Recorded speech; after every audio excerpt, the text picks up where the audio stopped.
Sir ஒரு டீயின் விலை 15 ரூபா திராவிட மாடல் ஆட்சியில். டீ 15 ரூபா, காஃபி 20 ரூபா. 2020 8 ரூபா 10 ரூபா இருந்த டீ காஃபி இவங்க ஆட்சிக்கு வந்தவுடனே 10 ரூபா 12 ரூபா ஆகினாங்க. 2022 அந்த 10 ரூபா 12 ரூபாயை 12 ரூபா 15 ரூபா மாற்றினாங்க. இப்பொழுது 2025 அதை 15 20ஆக மாற்றி இப்பொழுது செப்டம்பர் 1ஆம் தேதி முதல் ஒரு டீயின் விலை 15 ரூபாய், காஃபியின் விலை 20 ரூபா. சார் இது மட்டும் ஏறி இருக்கு. போண்டா, பஜ்ஜி, சமோசா, வடை, வாழைக்காய் பஜ்ஜி, வெங்காய பஜ்ஜி, உருளைக்கு பஜ்ஜி எல்லாத்தோட விலையும் 3 ரூபாய் முதல் 5 ரூபாய் வரை விலையேறிடுச்சு.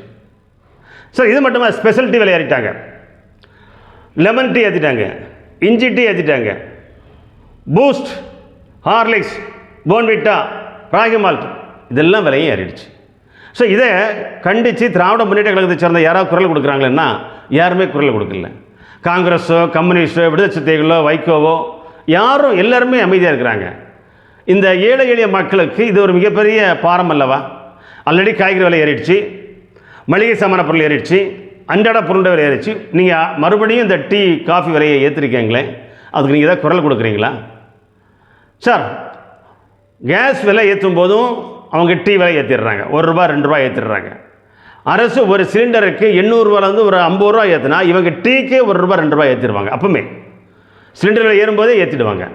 பால் விலை தமிழக அரசு 3 முறை பால் முறை ஏற்றிருக்கிறது. அப்பொழுதுமெல்லாம் இந்த டீயின் விலையும் காஃபியின் விலையும் ஏறி இருக்கு. இதையெல்லாம் மீறி இப்பொழுது ஒன்றுமே செய்யாத, ஒன்றுமே விலை ஏற்றாத சமயத்திலையும் இந்த டீயின் விலை 15 ரூபாய் 20 ரூபா மாறி இருக்க. இதை திராவிட முன்னேற்ற கழகத்தை சேர்ந்த அரசுகள் ஏதாவது பேசுகிறாங்களா? கூட்டணி ஏதாவது பேசுகிறாங்கன்னா யாருமே பேசவில்லை. மக்களுடைய பாரத்தில், மக்களுடைய கஷ்டத்தை, மக்களுடைய வேதனையில் இந்த திராவிட முன்னேற்ற கழகத்தினுடைய கூட்டணி கட்சிகள் யாரும் கண்டுகொள்ளவில்லை. மக்களை நாம் தான் 2026 இந்த திராவிட மாடல், இந்த டீ 15 ரூபா டீக்கு நாம் தான் பதில் சொல்ல வேண்டும்.